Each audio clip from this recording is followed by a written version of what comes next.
Chapter 6. Even Dogs Walk. Kamako was sitting in an interview room on the top floor of a building housing a cluster of small financial offices, opposite a woman named Sodia, who was an expert in collecting financial information and also served as an advisor. Is that so?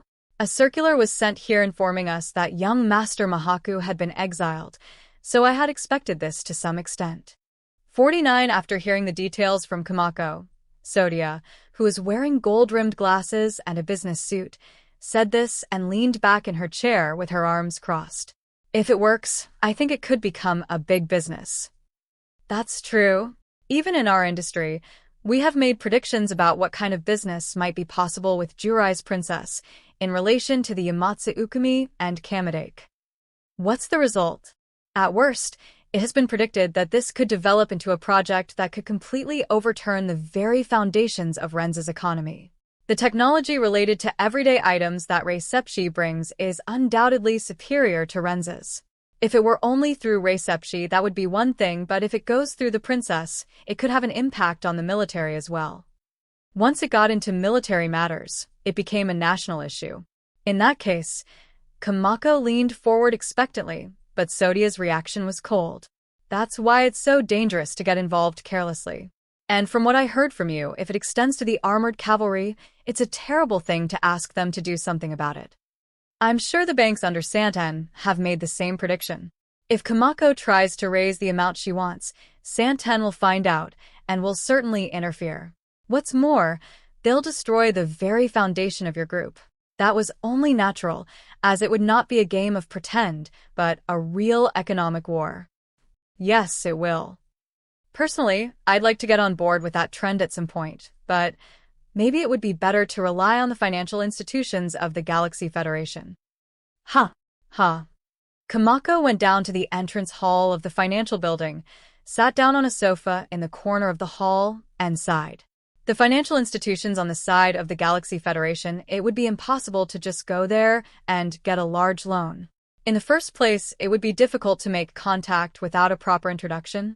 Basically, the financial connection between the Galactic Federation and Reisepshi was through currency exchange. She had heard of cases where a fair amount of money was lent out when borrowing and lending money, but that was only for entertainment purposes. The initial investment cost for an armored cavalry manufacturer was an absurd amount that was beyond that range, and of course, this was Reisepshi, the entertainment capital. She had heard legendary stories of people who spent ridiculous amounts of money, and the subjects of the rumors were either extraordinarily wealthy or kings of great nations. If someone could introduce me to them, it would be Lady Hakurin and her friends, but they are currently in isolation and it would be difficult to contact them, and asking the princess over there would be putting the cart before the horse. In the first place, if they were to ask for financial support in order to receive technical support, they would certainly be abandoned. If they wanted to be on an equal footing, they would need to establish a proper system for manufacturing armored cavalry. And at that moment, Kamako breathed a big sigh. If you keep sighing like that, your luck will slip away. Suddenly, someone called out to her from nearby, and Kamako jumped up and shrank back. She wondered how long the woman had been there. She peeked out at her and smiled. If you have any worries, come to me. What? The woman before her was elegant and had a tremendous presence. For a moment, Coco's image was that of one of the 5 Renzen queens. Such was the impression she gave off. But, well. Kamako's gaze turned from the woman's face a little to the side, to the woman's back as the woman she carried piggyback kicked her legs. It was so comical that she felt a sense of discomfort with her impression of the woman. Oh my, you're a good girl, so behave yourself. When she stroked her bottom as if she were stroking a child's head, the woman's legs relaxed as if she had given up. The ridiculous sight made Kamako's mind freeze as she wondered what was going on. Come on, let's go. The woman didn't seem to mind at all, but instead took Kamako's hand and forced her to stand. Where to? It's okay. Just leave it all to me. She spoke to Kamako in a gentle tone, held her hand, and started walking briskly as if it were the most natural thing in the world. Kamako found herself looking at the woman's back as if she was being pulled by a child's hand, and could see the face of the other woman looking over her shoulder. The face looked familiar, and she immediately realized it was Maimu. Although their eyes met, neither could resist the mysterious attraction of the woman.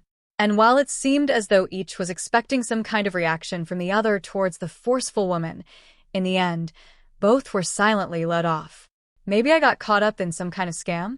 After passing through several transfer gates, Kamako's mind began to clear, and she began to think.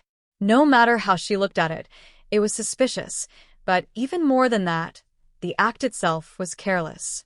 She thought of various possibilities and continued to work on eliminating them, but even so, she never thought of shaking off the woman's hand. No way. However, when Kamako emerged from a certain transfer gate, her thoughts were interrupted by the sight she saw there. The arched tunnel Kamako and Maimu were walking through was made entirely of wood. It was an unfamiliar style, but the colorful wood combined gave it a calming atmosphere. However, the arches were incredibly huge, 300 meters high, and judging from the grain of the wood, it was clear that the wooden foundations were made from a single plank of wood. Jurai. What immediately came to mind was Jurai's tenju that Takuma had shown her. If she thought about it, the trees growing around the giant tree, which was 10 kilometers tall, easily measured in kilometers in terms of proportion. A place where such a magnificent structure was being constructed was not something that an ordinary person could easily enter.